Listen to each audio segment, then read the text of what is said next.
예, 마태복음 6장 13절입니다. 마태복음 6장 13절이에요.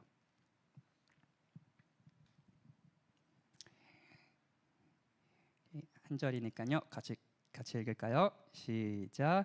우리를 시험에 들게 하지 마시옵고 다만 악에서 구하시옵소서. 아멘. 예, 이게 설교와 관련된 이야기는 아닌데 저 모태신앙이잖아요. 그리고 교회 너무 익숙하고 교회 문화와 그리고 사실 기도원에도 많이 갔었어요. 신대원 다닐 때 꼭 방학 때 가면 여기 갈매산 기도원도 앞에 있고 거기도 참 많이 다녔었는데 제가 좋아하는 시간이 있었어요. 좋아하는 집회라기보다는 거의 금식 기도원 같은데 가면 그 집회 중간에 사람들이 거의 시체처럼 쓰러져 있어요. 거의 이게 자는 건지 기도하는 건지 모르고 다들 이제 금식하면서 쓰러져 있는데 그 중에 그럴 때 이제 할머니들이 권사님들이 이제 방언으로 막 기도하고 이제 하다가 찬양을 부르세요. 근데 그 찬양이 진짜 구슬퍼요. 막 내가 주께로 지금 가오니 막 이런 찬양을 하는데 진짜 가야 될 것 같아. 막 여기를 쓰면 안 될 것 같아. 근데 그때 그 찬양이 그리울 때가 있어요. 그냥 낮에 교회 이제 기도 마음이 좀 힘들다 하면서 교회 왔는데 권사님이 앞에서 그런 찬양 부르시면서 막 기도하시고 그때 주는 안정감들이 있는 것 같아요.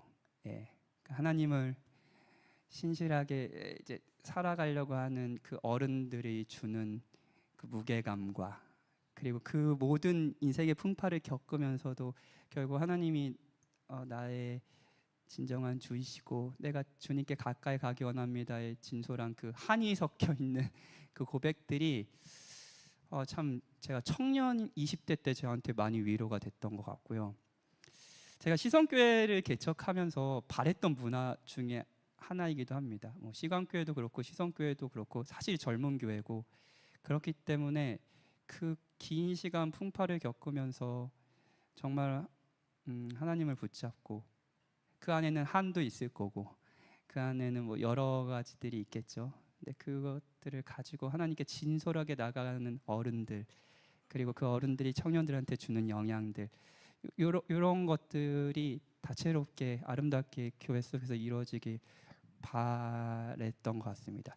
그리고 저는 금요기도의 시간도 그런 시간들이 됐으면 좋겠어요. 예, 우리 각자의 삶의 그 여정들은 다 다르고 믿음들은 다르지만 그렇게 이제 좀 진솔하게 하나님께 나아가는 모습이 시선의 주요한 문화였으면 좋겠습니다. 그게 서로에게 영향이 됐으면 좋겠고요.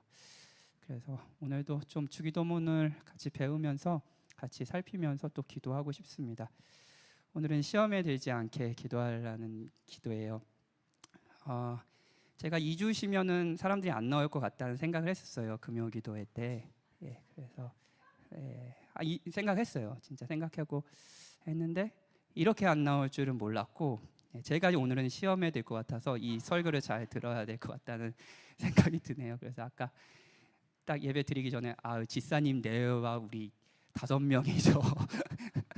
뜨겁게 하나님이 기도하시라는 섭리구나 이런 생각을 했는데 오늘 오신 분들 너무 귀한 발걸음인데 제가 여러분들이 제 말로 시험에 드는 게 아닌지 모르겠네요. 아무튼 이렇게 불러주셨으니까 우리 같이 기도를 했으면 좋겠어요.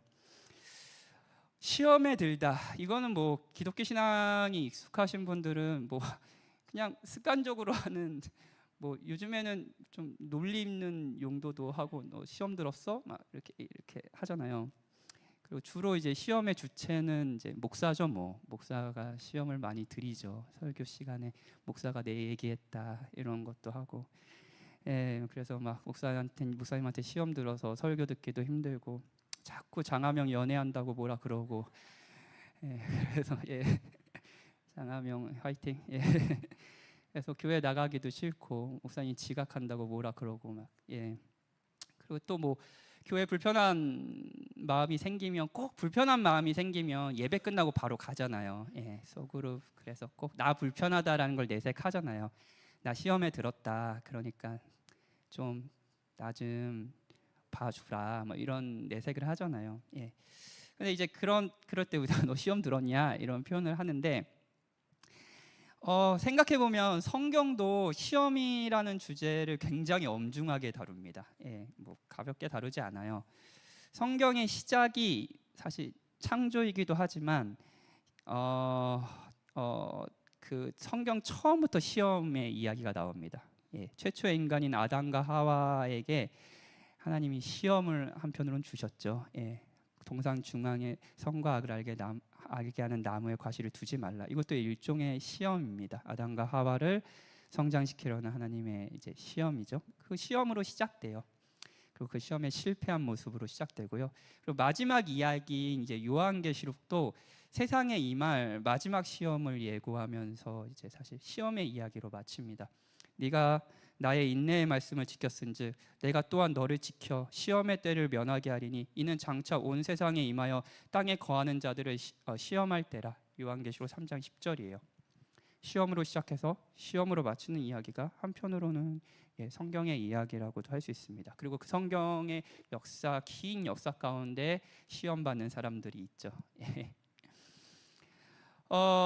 그리고 우리도 역시 우리의 여러분이 인생의 여정이 각기 다르겠지만 우리의 인생의 여정을 다양한 방식으로 설명할 수도 있고요. 근데 시험의 연속이었다라고 설명할 수도 있을 겁니다. 시험을 피할 수가 없습니다. 그래서 예수님은요, 이제 기도 중에 특별히 기도를 가르치면서 우리한테 이렇게 가르치는 셈이죠. 시험에 들지 않게 해주세요라고 기도해라. 왜냐하면 시험을 피할 수 없으니까요. 시험이 우리의 삶과 아주 깊이 연관이 있으니까요. 그렇게 기도하라고 가르쳐 주셨어요. 이 개념이 무엇인지, 그리고 우리는 그 시험에 들지 말게 해달라고 구체적으로 어떻게 기도해야 되는지 요거를 오늘 같이 살피며 기도해 봅시다. 성경 전체에서 시험이라고 이제 쓰지만 사실 이 개념이 하나님이 하는 시험이 있고요, 사탄이 하는 시험, 두 이제 주체가 다른 시험을 동일한 단어를 쓰기도 해요. 인류 첫 이야기 아까 다시 가볼까요? 아담과 하와가 받은 시험의 이야기를요. 동산 중앙에 있는 나무의 과실을 먹지 말라. 먹으면 정녕 너희들 반드시 죽는다라는 말이었죠. 그렇죠? 시험이었죠. 이것도 하나님이 주신 시험입니다. 그렇죠? 그리고 시험하면 가장 대표적으로 여러분들이 기억하는 성경의 이야기가 뭔가요? 아마도 이제 아브라함이 받았던 그 아브라함의 이야기에 우리 지난주 아브라함 같이 읽었죠? 성경 통독? 화이팅! 성경 통독에 아브라함 믿음의 사람이라고 부르지만 사실은 그 인생의 여정을 봤을 때 믿음의 반응도 했지만 진짜 믿음이 그렇게 전혀 믿음의 사람이라고 볼 수 없는 여러 반응들을 보인 아브라함이 결국 이 인생의 여정에서 하나님이 신실하게 그 약속을 지켰다라는 것을 경험하고 그렇게 100세의 이삭을 낳고 이제 하이라이트 그 아브라함의 이야기의 가장 극치에 다루는 시험의 이야기가 나오죠. 그 아들 이삭을 하나님께 바치라는 시험입니다. 그렇죠? 이것도 주체는 누구예요? 하나님입니다. 하나님이 주는 시험이에요. 또 대표적으로 이스라엘이 하나님의 약속대로 아브라함과 그 조상들에게 하신 약속대로 애굽에서 종살이에서 풀려나서 다시 가나안 땅으로 갔을 때 가나안 땅으로 바로 갔나요? 가지 못했죠. 그 과정 안에서 40년의 광야 생활이 있었습니다.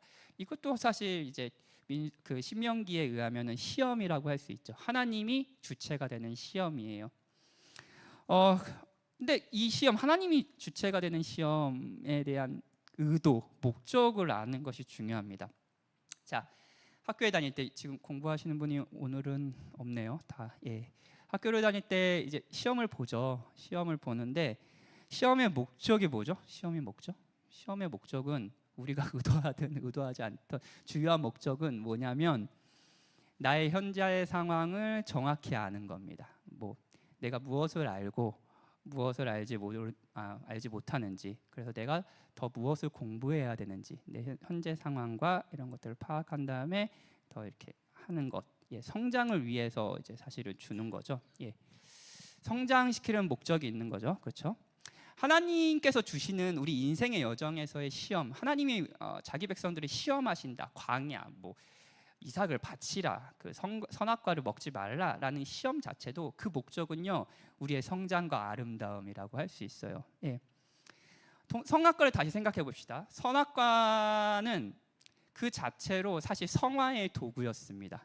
그러니까 무엇이 선하고 무엇이 악한지를 하나님이 결정하고 저걸 먹지 않는 것을 하나님이 선하다고 하셨어. 그러니까 저걸 먹지 말아야 돼라고 하면서 선하신 하나님을 계속 바라보고 믿음의 반응을 하는 것, 그러면서 더욱 하나님을 알아가고 더 기뻐하게 되는 것, 이게 사실 선악과의 목적이었습니다. 선악과를 동산 중앙에 두신 목적이었어요. 동산 중앙에 두신 이유도 몇 번 설명드렸던 거예요. 같아요. 동산 중앙에 있으면 어떻죠? 어딜 가든지 볼 수 있습니다. 그렇죠? 어딜 가든지 볼 수 있어요. 어딜 가든지 보면서 이런 생각을 하는 거죠. 하나님이 나의 주인이셔. 하나님이 선과 악을 결정하셔. 그리고 그 하나님 곁에 있을 때 나는 안전해, 나는 행복할 수 있어 라는 걸 동산에 어디에 있든지 중앙에 있는 그 나무를 보면서 알 수 있었죠. 이게 무슨 목적이에요? 그냥 아담과 하와를 죽이려는, 너 반드시 죽을 거야 해서 죽이려는 목적인가요? 아니요. 그 목적은요 성화예요. 아름다워지는 거예요. 인간다워지는 거예요. 이게 이제 사실 시험의 목적이라고 할 수 있습니다. 아브라함의 시험도 마찬가지예요. 이삭 귀하죠. 100세 때 난 자식이 얼마나 귀하겠습니까? 그 어렵게 낳은 그 아들인데 그 이삭이 아무리 귀하지만 그 이삭을 주신 하나님이 더 귀하다는 것. 그래서 하나님이 최종적으로 모든 것을 준비하고 이루신다는 것. 여호와 이레라는 단어가 여기에서 개념이 나오죠. 하나님이 준비하셨다. 이삭이 묻잖아요. 나무도 있고 다 있는데 그 재물은 어디 있습니까? 그러니까 하나님이 준비하신다라고 하시잖아요.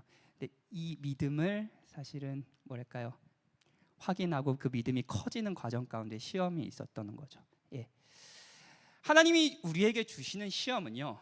제가 받은 하나님, 이번 주도 그럴 거고요. 여러분들도 마찬가지일 겁니다. 하나님은 시험하십니다. 하나님은 우리에게 때로는 시험을 주십니다.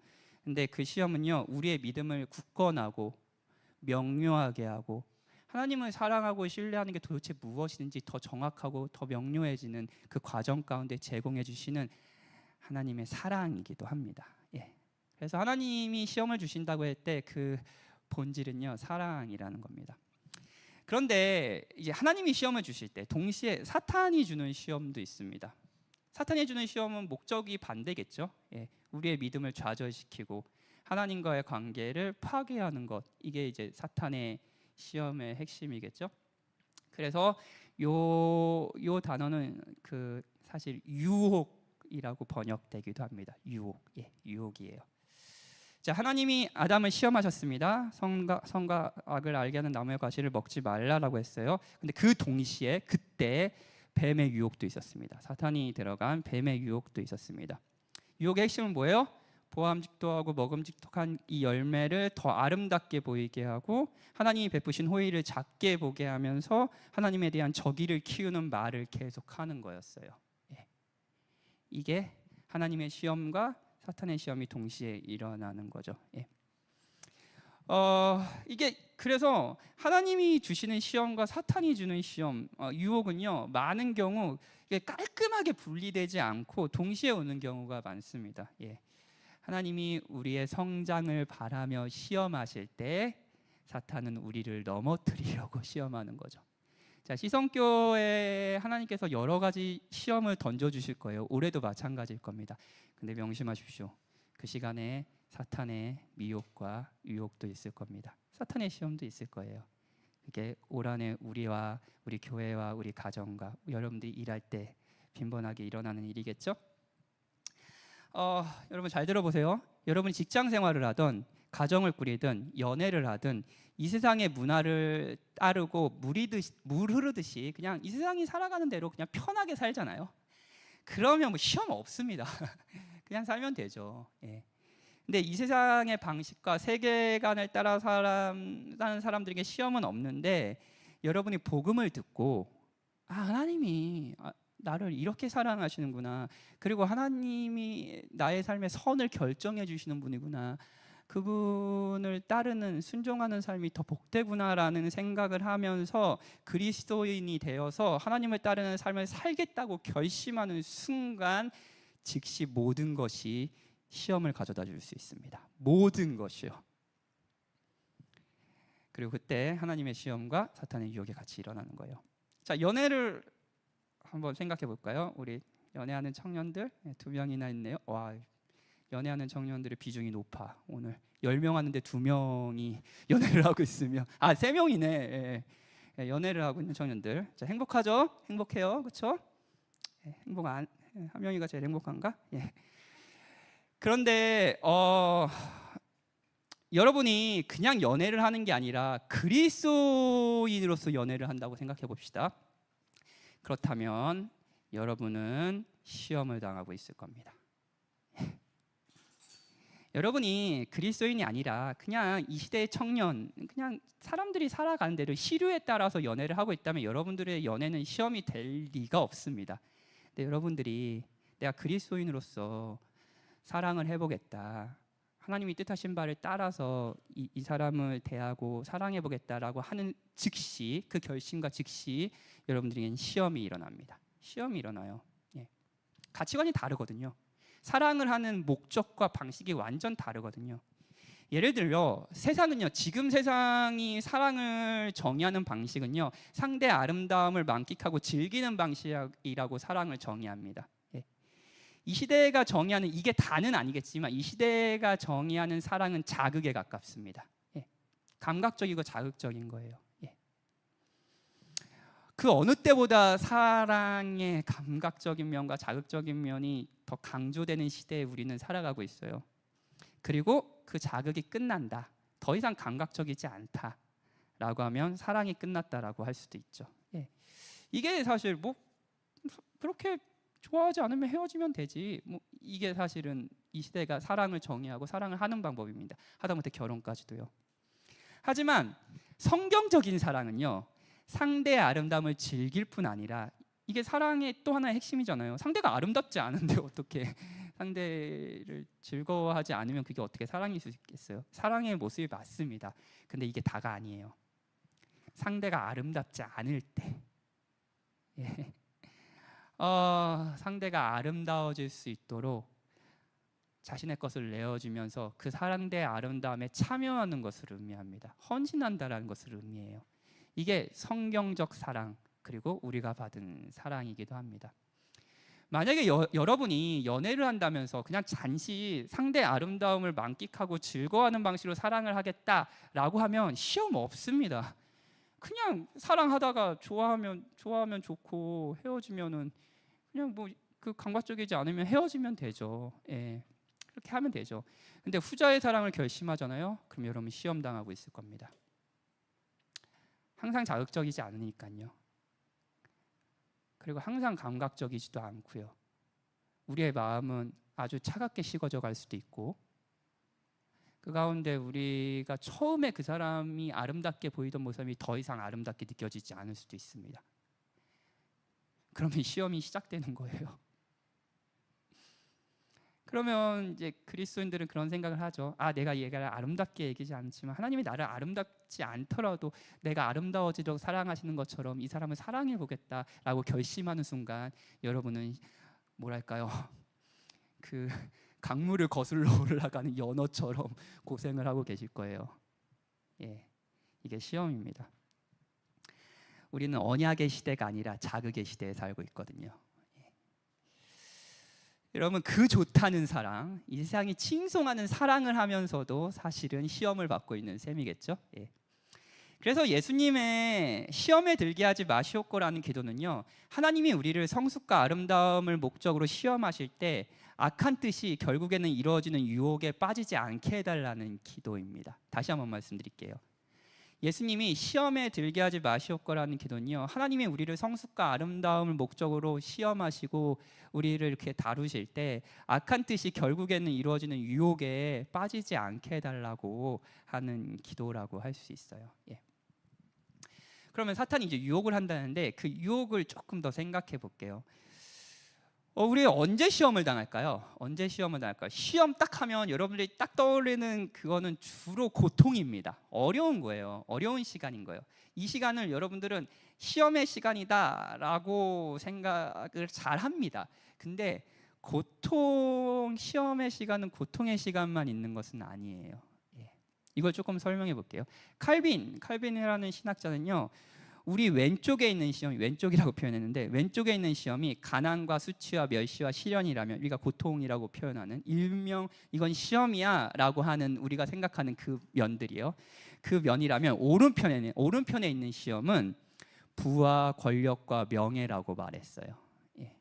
루터 역시요, 루터 대표적인 이제 종교개혁가들이죠, 칼빈, 루터요. 루터 역시 같은 비슷한 주장을 하면서 이렇게 말했어요.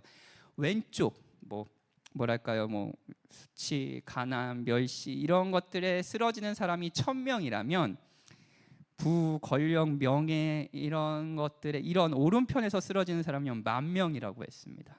그러니까 가난과 고통이라는 시험보다 부와 권력, 성공이라는 시험에서 10배나 더 많은 사람들이 실족한다는 거예요. 더 나아가서 우리가 주로 받는 시험이, 우리는 고통이라고 생각하지만 사실은 그게 아닌 것을 더 많이 받는다는 거죠. 예. 가난보다 부의 시험을 이기기가 더 어렵고, 그래서 예수님이 뭐라고 얘기하셨어요? 부자가 천국에 가는 게 어렵다고 얘기하셨죠. 가난한 자를 표현 안 하시면서요. 낮아졌을 때보다 높아졌을 때 교만의 시험에 빠지기가 더 쉽고요, 무명이었을 때보다 유명해졌을 때 인기와 명성의 유혹에 쓰러지기 쉽다는 말입니다. 사탄이 우리를 유혹하는 방법은 물론 고통 가운데, 마치 그 욥이 당했던 고통 가운데 사탄이 활동했던 것처럼 그런 경우도 있죠. 근데 또 하나의 우리가 많이 의식하지 않은 시험의 시간들은요, 아름다움으로 마음을 빼앗는 겁니다. 아름다움으로 마음을 빼앗는 거예요. 그래서 성경은 이걸 미혹이라고도 말합니다. 미혹이에요. 우리 막 고통을 줘가지고 괴로워도 이게 시험이라고 생각하는데, 물론 그것도 맞아요. 근데 너무 아름다운 거를 보게 해서 우리의 마음을 빼앗아 버리는 거예요. 하나님의 자리에 그 아름다움을 놔버리게 하는 거예요. 이게 사탄의 주요 시험의 방식이라고도 할 수 있어요. 예수님께서 당하신 시험을 한번 생각해 볼까요? 예수님이 공생애를 시작하시면서 3가지 시험을 당하셨잖아요. 첫 번째와 두 번째는 사실 고통스러운 시험이기도 했습니다. 진짜 가혹하죠. 30일 금식했는데 40일 금식하셨는데 40일 금식하면 살 수 있을까요? 제가 금식한다면 여러분 말리실 거잖아요. 하루도 금식하지 마세요. 막 그러실 거잖아요. 죽습니다. 예. 그래서 그런 날이 올까요? 모르겠는데 40일 금식하시고 얼마나 굶주리셨겠어요. 근데 그때 이제 마귀가 나타나서 첫 번째 시험을 하죠. 자, 돌로 떡을 만들라. 고통을 통해서 하나님을 신뢰하는 것은 어리석은 것이다라고 유혹하는 겁니다. 이 고통을 허락한 하나님을 신뢰하지 말고 너의 생명은 하나님 관심도 없으셔. 그렇지 않으면 너 이렇게 굶겠어? 너의 생계는 너의 능력으로 채워야 돼. 너 능력 있잖아. 이 돌로 떡 만들 수 있잖아. 그냥 그거 하라고. 어떻게든 살아남아. 너의 생명은 너의 능력을 너가 최대한 활용해서 생존하는 것에 달려 있으니까 라고 말하는 셈입니다. 유혹이죠. 유혹이에요. 근데 고통과 함께 유혹이 오는 거죠. 먹지 못할 때 받는 유혹이죠. 이것도 유혹이에요. 두 번째 시험도 고통 중에 일어납니다. 성전 꼭대기에 세우고 뛰어내리라고 해요. 예. 그러면서 하나님이 널 사랑하신다며, 사랑하면 살려주시겠지, 이렇게 시험해요. 이것도 약간 고통과 함께 있는 시험이라고 할 수 있습니다. 그런데 세 번째 시험은 약간 양상이 다릅니다. 어떻게 하냐면요, 산꼭대기로 하나님이 창조하신 세계를 다 볼 수 있는, 창조 세계의 아름다움을 볼 수 있는 산꼭대기로 올라가요. 딱 올라가고요, 너무 영광과 그 영광을 보여줬다고 하거든요. 그러니까 너무 아름다운 것을 보여준 거예요. 그러면서 뭐라고 얘기하냐면요, 이렇게 얘기해요. 나에게 절하면 이 모든 것을 너에게 주겠다. 나에게 절해. 그러면 이거 모든 것은 너 거야 라고 말합니다. 고통을 통해서인가요? 아니요, 아름다움을 통해서입니다. 아름다움을 통해서라고요. 아름다움으로 마음을 빼앗는 방식의 유혹이에요. 절을 하면 그냥 절만 하라고. 그러면 이 아름다움은 너 거야. 잠깐 눈 감으면, 잠깐 포기하면 아름다움을 얻을 수 있어. 잠깐 포기하잖아? 이 돈을 갖지? 그러면 너의 삶은 안전해. 안전이란 아름다움이 펼쳐지는 거죠. 시험의 시간은 고통의 시간이기도 하지만 아름다움에 빠져 있는 시간이기도 합니다. 주로 우리는 고통을 당하면서 이 시간을 시험의 시간이라고 생각하지만 직장 생활도 잘 되고 사랑하는 사람도 생기고 아이도 잘 크고 하는 시간을 시험이라는 시간이라고 생각하지 않습니다. 사실 시성교회가 개척되고 모르겠어요. 여러분도 정말 그렇게 생각하시는지. 제가 예상했던 것보다 어려운 일이 없는 것 같아요. 성도들도 많이 행복해 보이는데 제가 오해하고 있는 건 아니죠? 제가 참 눈치가 없거든요. 눈치 없을 땐 얘기해 주셔야 돼요. 제가 행복하지 않습니다. 목사님이 잘하셔야 합니다. 그렇게 마음 놓고 사역하시면 진짜 목사님 큰 코 다치십니다. 이런 얘기를 해주셔야 돼요. 근데 제가 지금 약간 눈치가 없어서 다들 행복해 보여요. 그리고 이 시간을 어느 누구도 시험의 시간이라고 잘 못할 수도 있습니다. 교회 적은 공동체로 와가지고 공동체끼리 더 가까워지고 서로의 삶을 더 자세히 살펴볼 수 있고 같이 예배드리는 게 기쁘신가요? 좋은 일이죠. 근데 이 시간에 시험이 없는 건 아니에요. 우리가 그리스도의 영광과 아름다움, 이 교회의 머리 대신 그리스도를 향해 마음을 두지 않고 여전히 저 같은 경우는 이런 시험이 있을 수 있겠네요. 점점 더 교회가 안정적이어져 가고 행복해하는 거 보면서 내가 해냈다라는 나의 자신감, 이것도 시험일 수 있죠. 우리는 계속 시험에 노출되어 있습니다. 어쩌면 여러분은 지금 내게 엎드려 경배해, 절해, 그러면 이 모든 것을 내게 줄게 라고 하며 아름다움으로 유혹을 받고 있는 시간일 수도 있어요. 다시 한번 말씀드리지만 사탄은 우리를 힘들게 해서 쓰러뜨리는 것도 있지만 주로 아름다움의 마음을 빼앗기게 해서 우리를 쓰러뜨리거든요. 사랑하는 것이 행복하십니까? 시험 당하고 계십니다. 행복하세요. 하지만 그 아름다움에 너무 마음은 빼앗기지 마십시오. 그 아름다움에 여러분의 삶을 다 향하지는 마십시오. 큰 코 다칩니다. 사탄은 하나님보다 어떤 아름다움을 더 사랑하게 하고 원하는 게 하는 방식으로 우리를 넘어뜨리려고 하는 경우가 많아요. 이 기준에 의해서 이 두 가지 사탄의 유혹에 의해서 여러분의 지난 한 주를 한번 생각해 보는 것은 어떻겠습니까? 시험에 빠지지 않으셨나요? 마음을 빼앗기지 않으셨습니까? 믿음의 반응을 잘 하셨나요? 여러분의 마음 안에 하나님보다 더 아름답게 보이는, 그래서 여러분의 안전과 행복을 위해서 여러분의 마음을 다 사로잡는 그 어떤 것들이 있지는 않습니까? 우리는 그걸 주로 우상 숭배라고 하잖아요. 모든 것이 시험이 될 수 있는데 그때마다 여러분은 여러분에게 요구되는 순종과 믿음의 반응을 하셨나요?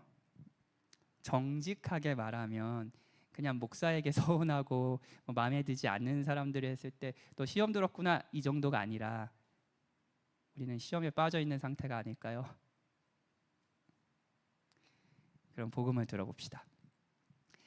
세상의 모든 종교가 사실 시험이 있고 그 시험을 잘 통과하는 사람이 신께 받아들여진다라는 그런 사실은 그런 방식을 가집니다. 근데 기독교는 달라요. 기독교는요, 신이 시험을 줄 뿐 아니라 시험을 당했다라고 말합니다. 그리고 히브리서에는 이런 말씀이 나와요. 그가 예수님이요 시험을 받아 고난을 당하셨은즉 시험 받는 자들을 능히 도우실 수 있느니라. 예수님이 시험을 당하셨다고요. 하나님이신 그리스도가 친히 시험 가운데 살아가는 인간이 되셨습니다. 그리고 그리스도가 탄생부터 죽을 때까지 시험을 당하셨어요. 태어나자마자 헤롯 왕이 죽이려고 했다니까요. 헤롯을 피해 애굽으로 달아나야 했습니다. 사역을 시작하며 광야에서 마귀에게 시험을 당하셨고요. 사역 내내 유대인들은 끊임없이 그분을 시험했고요. 하다못해 제자들도 예수님을 시험했습니다. 그래서 예수님이 처음으로 제자들한테 내가 십자가에 죽고 부활할 거다라고 얘기했을 때 베드로가 그리에 마옵소서라고 막 성질 냈잖아요. 그러니까 예수님 뭐라고 했어요? 사탄아 물러가라 그랬죠. 예수님이 시험 당하고 있었어요. 마지막 십자가를 앞두고 겟세마네 그 치열한 기도는 시험의 시간이 아니었을까요? 이 잔을 내게서 옮겨달라고요. 그러나 아버지 내 뜻대로 마옵시고 아버지의 뜻대로 해달라는 시험의 시간에 결국 하나님을 신뢰하고 바라보면서 그 시험을 이기는 모습이 또 십자가를 지기 전에 예수님의 모습이었어요. 예수님께서 그 시험을 대하는 방식이 무엇인지 아세요? 마귀의 첫 번째 시험, 40일을 굶주렸는데 돌을 떡으로 만들라는 시험. 예수님은요 사람이 떡으로만 살 것이 아니요 하나님의 입으로부터 나오는 모든 말씀으로 살 것이라고 말씀하셨어요. 사람이 사는 것이 떡뿐 아니라 하나님의 말씀 그리고 그 말씀을 통해 하나님을 신뢰하는 것이라고 대응하셨어요. 마지막 시험에서 세상의 아름다움을 보여주면서 절하라고 할 때 예수님은 이렇게 말씀하세요. 사탄아 물러가라 라고 하면서 뭐라고 얘기하시냐면 주 너의 하나님께 경배하고 다만 그를 섬기라고 말씀하셨어요. 자, 사탄이 고난 중에 유혹을 할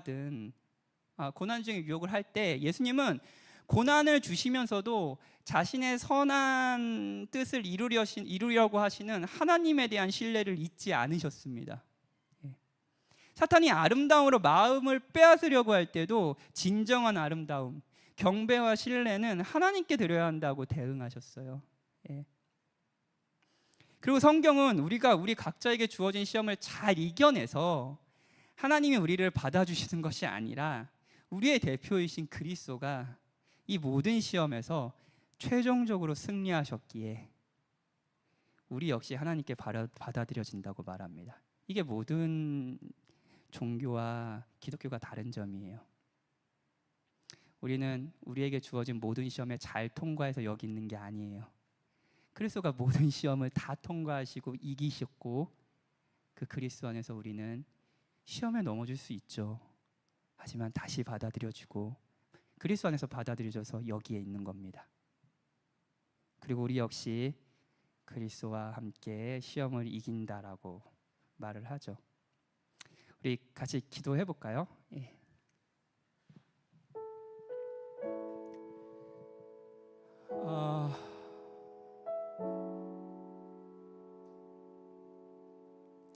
그리스도인으로 살 때 정말 모든 것이 시험이 됩니다. 우리는 고난 가운데 시험을 당하기도 하지만 평안 가운데 시험을 당하기도 해요. 사랑에 빠져서 열심히 사랑할 때도 시험의 시간이지만 그 사랑이 힘들 때도 시험의 시간이기도 하죠. 여러분의 가정이 이번 주에 행복하셨습니까? 좋죠. 근데 또 하나의 시험의 시간일 수도 있습니다. 그리고 언제나 제가 생각했을 때 이 시험에 저는 무기력하고 여러분도 무기력한 것 같습니다. 생각해보면 고난의 시간에 무너진 경우도 많았지만 평안과 그냥 무난하게 살아가는 그 만족의 시간에 저는 더 많이 무너졌던 것 같아요. 여러분은 어떠십니까? 예수님은 시험에 들게 하지 마옵시옵고라고 기도하라고 했어요. 왜냐고요? 이 시험을 이기고 시험에 대응하는 방식이 우리 혼자 힘으로 안 되기 때문입니다. 아버지께 도움을 구하라. 아버지께 마음을 계속 두라. 뭐 다른 것이 아름다울 때 하나님의 아름다움과 영광 앞에 너의 마음을 두며 그분께 의지할 때 너는 시험을 이길 수 있다. 그러니 같이 기도해라 라고 얘기하셨어요. 그러니 우리 같이 기도합시다. 여러분 어떤 삶을 사셨습니까? 그 삶 가운데 우리가 시험에 들지 않고 하나님을 신뢰하고 그리스도인으로서 살아가게 해달라고 우리 같이 기도합시다.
같이 기도합시다.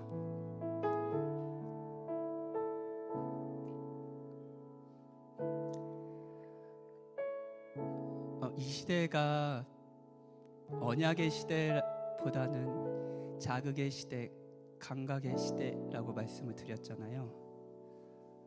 근데 그런 면이 있어요.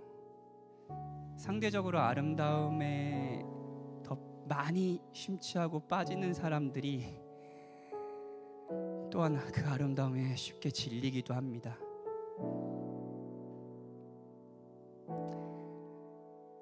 세상에 존재하는 아름다움이 참 많죠. 근데 그 모든 아름다움도 우리의 마음을 빼앗아가긴 하지만 영원하진 않기에 쉽게 질려버립니다.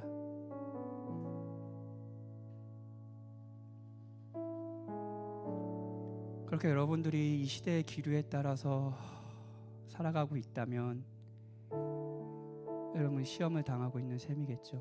그럼 어떻게 하겠습니까? 변하지 않는 진정한 아름다움, 그 아름다움의 모든 아름다움이 궁극적으로 가리키는 아름다움, 그 아름다움을 만끽하고 마음을 둘 때 우리는 시험에 빠지지 않을 수 있습니다. 그런 의미에서 예수님의 시험에 들게 하지 마옵시고라는 기도는요, 이런 기도일 수 있어요. 아버지, 당신의 아름다움으로 제 마음을 빼앗아가 주세요. 당신의 영광으로 제 마음을 빼앗아가 주세요. 그 어떤 것보다 당신보다 아름답거나 당신보다 사랑스럽지 않습니다. 당신이 저의 주가 되어 주세요. 당신이 저에게 가장 크고 좋은 분이라는 것, 제가 신뢰해야 할 유일한 분이시라는 것, 당신이 있기에 내가 안전하다라는 것, 오늘도 저를 그렇게 설득해 주세요. 무엇보다 복음을 들려주시고 당신의 다음 없는 그 사랑 안에서 시험을 이길 수 있게 해주세요 라는 기도라고요. 이 기도 하실 수 있으시겠어요? 하나님, 제 마음을 빼앗아 가주세요. 당신이 가장 아름다운 분이십니다. 우리 이렇게 같이 기도해 봅시다.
번째 메시지를 전할게요.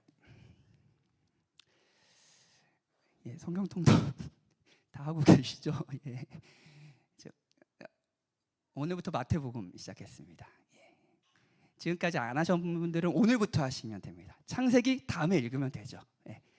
내년에 또 할 거니까 또 뭐 평생 읽을 거잖아요. 뭐 한 번 읽고 다 읽었다 이제 버리자 이런 거 아니잖아요. 예, 그러니까 예, 또 읽으면 되죠. 오늘부터 마태복음 그냥 읽으면 돼요. 이렇게 쭉 시작하면 됩니다. 계속 그럴 거예요. 마태복음 끝나면 오늘부터 시작하시면 됩니다.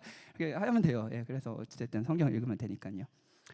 창세기 마지막 이야기는 요셉이 자신을 애굽에 팔아넘긴 형제들을 용서하는 사실 감동적인 이야기입니다.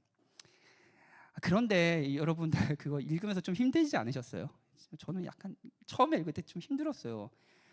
그 용서의 과정이 왜 그냥 용서하면 용서 어렵긴 하지만 궁극적으로 용서하려면 그냥 형님들 제가 그 말 너무 멋있잖아요. 형님들은 악을 행했지만 하나님 그 악을 사용해서 우리를 구원하시려고 저를 여기 먼저 보내셨습니다. 나를 해하려고 했다라고 이제 두려워하지 마십시오. 하나님이 이 모든 것을 하신 분이십니다. 이 모든 하다못해 형제들의 죄를 사용하셔서도 우리 모두를 구원하셨습니다. 라는 고백 너무 멋있잖아요. 그거 그냥 처음 보면 기근 때 왔을 때 딱 하면 되잖아요. 근데 이게 막 한 3-4장에 막 별의별 일이 다 이런 일들이 일어나죠. 납득이 안 되는 일이 일어나요. 가뭄이 일어났습니다. 그래서 먹을 것이 없어요. 가나안 땅에 있는 형제들이 이제 애굽에 먹을 것이 있다고 해서 먹을 것을 얻으려 애굽에 내려옵니다. 당연히 이제 애굽인 죽었다고 뭐 애굽의 그 총리가 요셉이라는 생각은 뭐 전혀 못했죠. 그냥 죽었다고 종으로 팔려갔으니까 죽었다라고 생각했을 거예요. 참 모질죠. 그런데 요셉이 이제 형들을 시험하기 시작합니다. 오늘 주제예요. 시험하기 시작합니다. 돈을 받고 음식을 줘요. 근데 받은 돈을 몰래 형들의 그 짐에 넣습니다. 그래서 집으로 돌아가는 형들을 쫓아가지고 너희들 내가 은혜를 베풀려고 했는데 이 돈을 훔쳐갔냐 이 나쁜 놈들 하면서 누명을 씌워버립니다. 그리고 이제 누명을 벗으려면 이제 너희 어제 얘기했듯이 너희 막내 동생 있다 그랬지? 막내 동생 안 데리고 왔잖아. 그 막내 동생 베냐민 데리고 와. 그러면은 그 대신 돌아올 때까지 시몬이라는 그 형제 한 명을 내가 감옥에 가둬놓을 거야. 내가 가둬놓을 테니까 데리고 와. 그러면 내가 너의 말을 믿을게라고 시험을 합니다. 누명을 씌워서요. 왜 이렇게까지라는 생각 들지 않나요?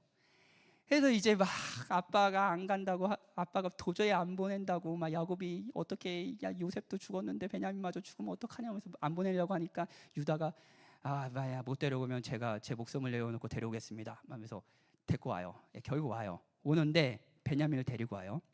근데 이번에는 또 음식을 주면서 돌려보내는데 베냐민의 집에 자신이 아끼던 은잔을 놓습니다. 은잔을 넣어놔요. 그리고 또 누명을 씌우면서 베냐민을 종으로 삼겠다고 해요. 예. 왜 이렇게까지라는 생각이 드시지 않나요? 요셉은 형들을 시험하고 있습니다. 예. 왜 시험하고 있을까요? 요셉이 형들에게 주려는 것이 단순히 용서였다면 형들을 봤을 때 그냥 용서해주면 됩니다. 그런데 요셉이 형들에게 바라는 것은요, 용서 이상이었습니다. 자신을 팔아넘긴 그런 형들이 이제 예전에 그런 형들이 아니라 자기 동생을 지키면서 사랑할 수 있는, 깊이 헌신할 수 있는 사람들로 성장하길 바랬던 거죠. 그래서 형들을 시험하는 거예요. 그리고 결국 형들 중에 유다는요, 베냐민이 누명을 쓰자 베냐민을 풀어주고 자신을 종으로 삼으라고 얘기합니다. 예. 요셉을 팔아넘기려고 했던 그 사람이요, 이제 베냐민 죽으면 우리 아빠도 죽습니다. 야곱도 죽습니다. 요셉 팔아넘길 때 아빠 생각이나 했을까요? 아빠가 그렇게 힘들 거 알고 있었잖아요. 근데 그냥 시기로 그냥 팔아넘겼잖아요. 근데 이제 아빠를 생각하기 시작합니다. 베냐민을 살려야 된다고 생각합니다.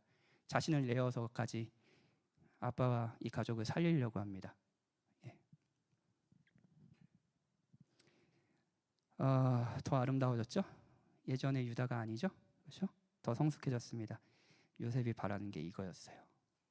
그리고 이 사랑의 모습을 확인한 다음에 이제 형제들을 용서하는 말을 하죠. 이건 단순한 용서가 아니었습니다. 형제들의 성숙과 아름다움을 바라는 사랑이기도 했습니다. 여러분에게 현재의 삶이 충분히 만족스럽지 못할 수 있어요.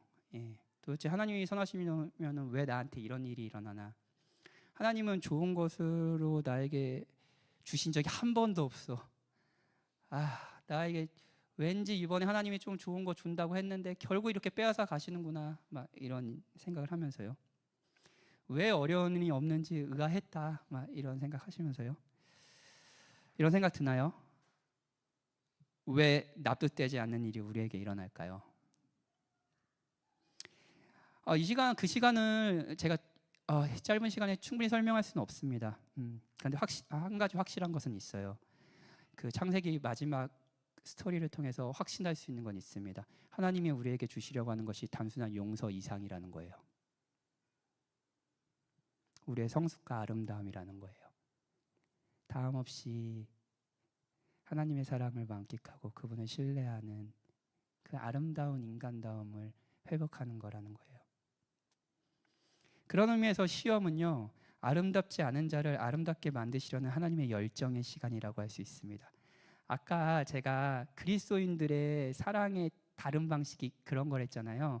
그냥 상대의 아름다움을 만끽하고 누리고 그러는 정도가 아니라 상대가 아름답지 않을 때 그 아름다움을 위해서 자신을 헌신하고 내어주는 사랑이, 그러니까 기독교인들이 말하는 사랑이라고 했잖아요. 그 사랑을 그리스도인들이 어떻게 할 수 있는지 아세요?